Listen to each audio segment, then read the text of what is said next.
Two massive creatures are locked in a fight to the death in the middle of the sea. Destroyers, cruisers, and battleships fire special weapons and harpoons at one of the creatures, attempting to help turn the tide in favor of one. But they appear to have almost no effect on the gigantic monster.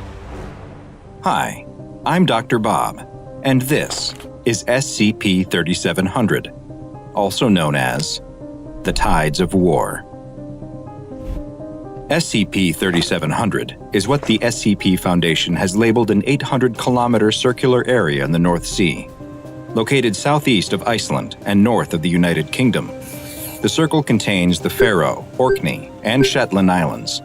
The seafloor is abnormally deep in this area, at roughly 5 kilometers below the ocean surface, roughly 20 times deeper than the rest of the North Sea.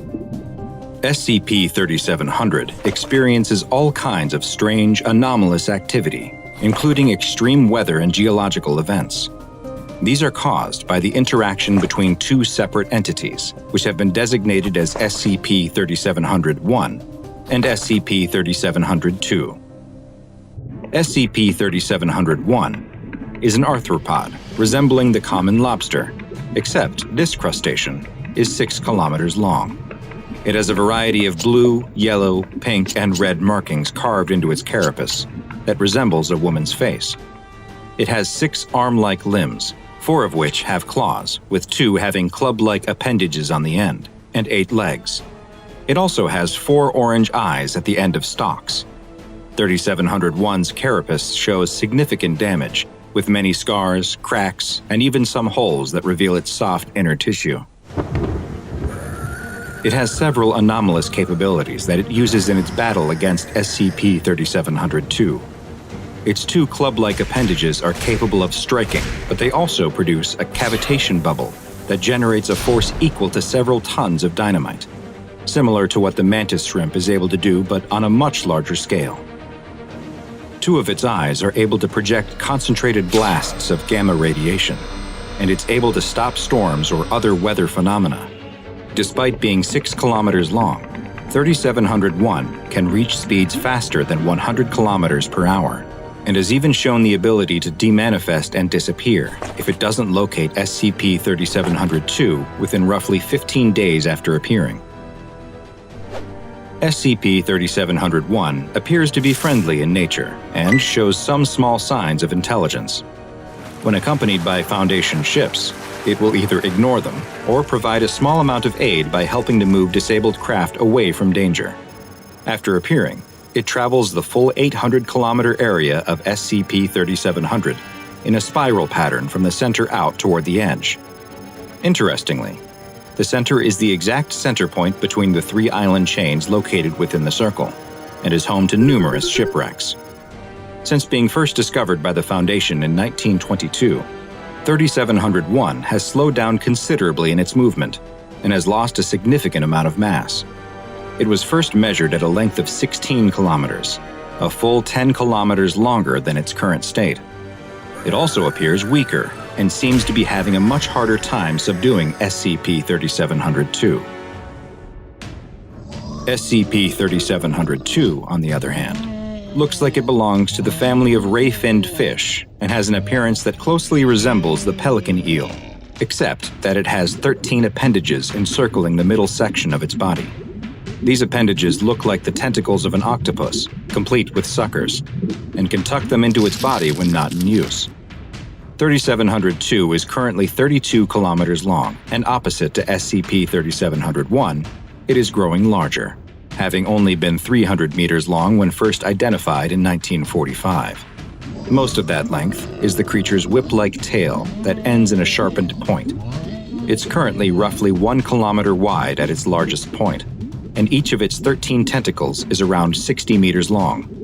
Its most distinctive feature is its massive mouth, which can open up almost 3 kilometers wide.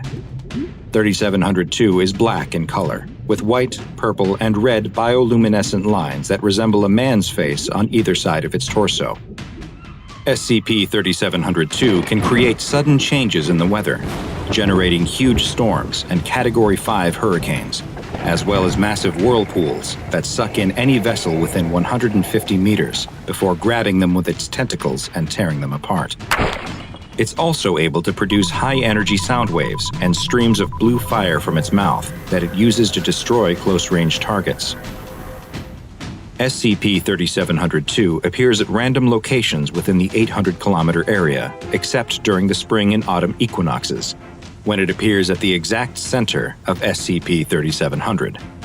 It stays submerged unless it encounters 3701 or another object, and will demanifest roughly 15 days after first appearing.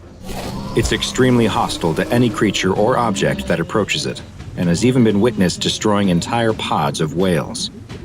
Conventional weapons have no effect on it, and even special anomalous weapons used by the Foundation have only had a moderate effect. Only 3701 has so far been able to subdue it. When SCP-3701 and 3702 do meet each other, they will engage in a prolonged fight, with each attempting to temporarily kill or subdue the other.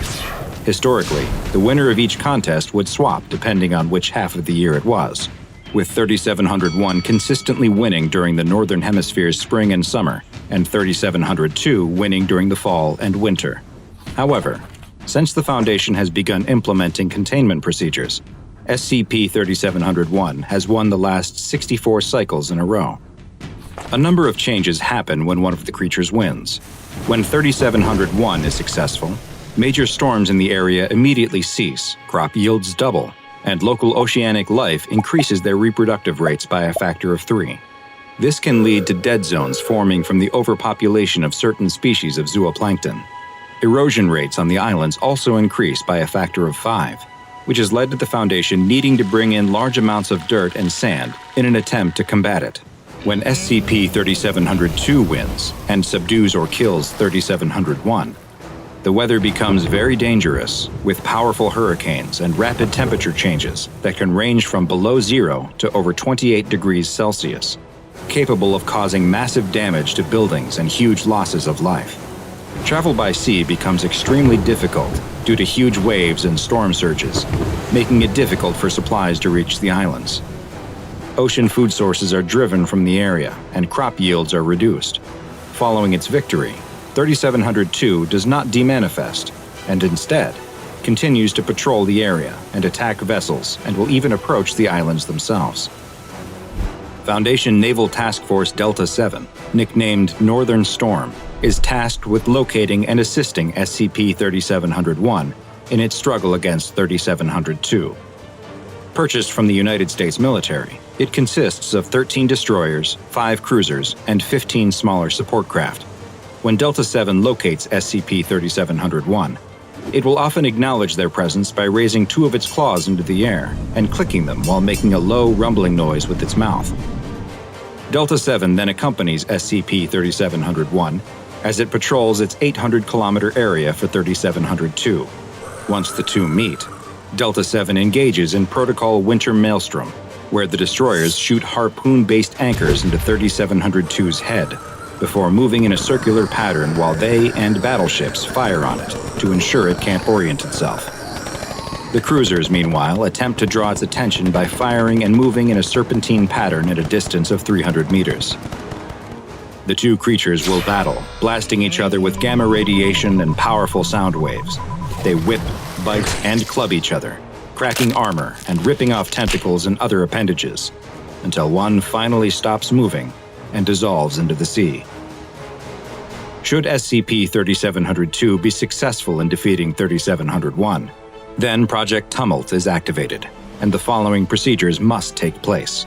First, there is an immediate evacuation of all naval and civilian craft from the 800-kilometer zone.